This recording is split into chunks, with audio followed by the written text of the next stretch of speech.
In 2011, I was cast in this movie that was shooting in Nicaragua.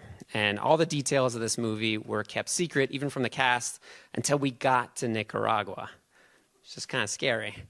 The only thing that we knew was that Paramount was involved as a producer, and this guy, Brad Weston, who had produced such cinematic gems as Scary Movie 2 and Footloose, the remake.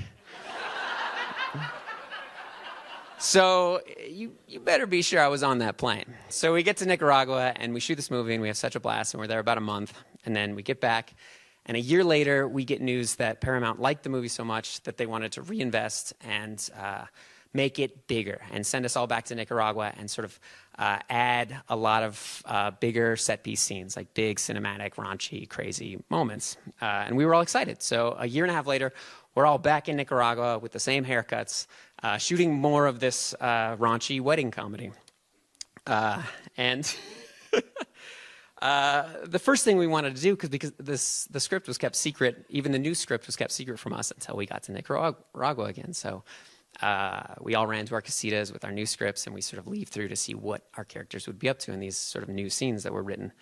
And I was sort of over the moon, because my character, the best man, was in every one of the new crazy raunchy scenes. And I was like, oh my goodness. I was leafing through, and I saw my character had to punch a woman in the face, sending her careening into a pool. I had to jump off a balcony into a piñata filled with ecstasy pills,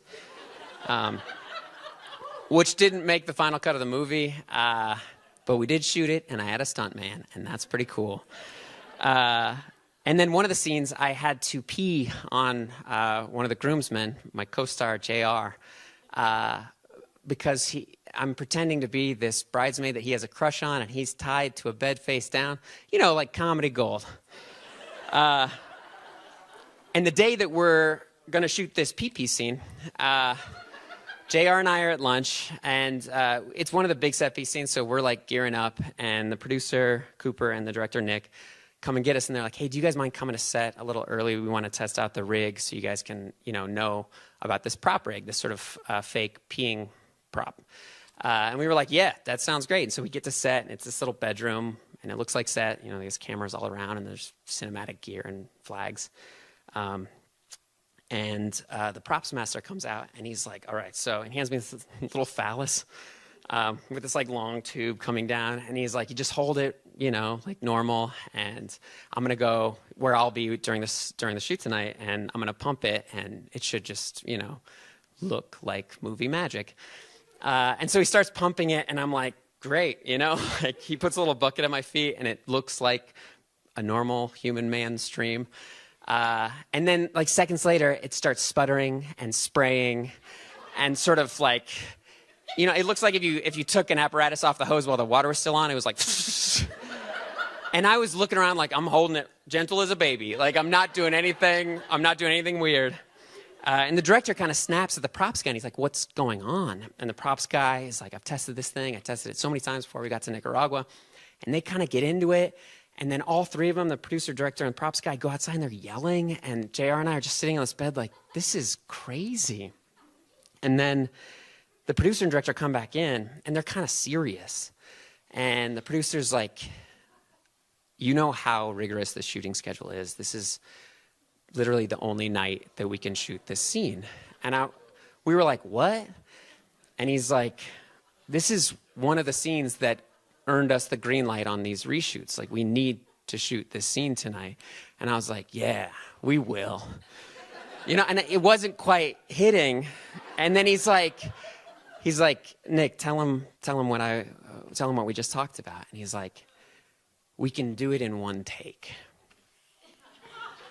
And I was like, oh, they're asking me to pee for real on my friend JR in a room full of cast and crew. And JR just, chimes right in. He's like, no way. No way. I'm going to call my agent right now. There's no way. This is insane. And I was sort of dumbstruck. I didn't know what to think, because I was like, well, we agreed to come here, And then Cooper's like, don't worry, Paramount's got your back. We understand it's a hardship. We can make it worth your while. Like, what'll it take? We can add $1,000. We can add $2,000. And I was like, that would mean a lot to me. Like that I'm low on rent. That's going to help me out a lot. And they sort of pushed me to the side and they're like, JR, we know you're still not convinced. What'll it be? And I was like, wait. And they start raising his number and they're like, can we give you $5,000? Can we give you $6,000? And I'm like kind of jealous, but then I'm like, well, it's easier to be the peer than to be the peed upon. And they finally are like $10,000 and JR's like, one take. And I think I said to JR, I was like, it's okay, man, like pee is sterile, so. And I'm like, $2,000. And then the producer and director kind of start smiling and they kind of start giggling. And we were like, what is going on?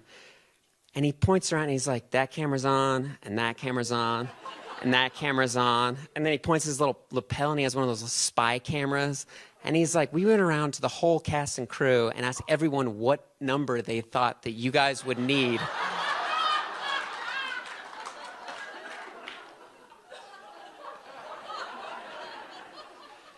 And the movie never really came out. They kind of dumped it. They released it in like 5 theaters over one weekend. It's like deep on the streamers.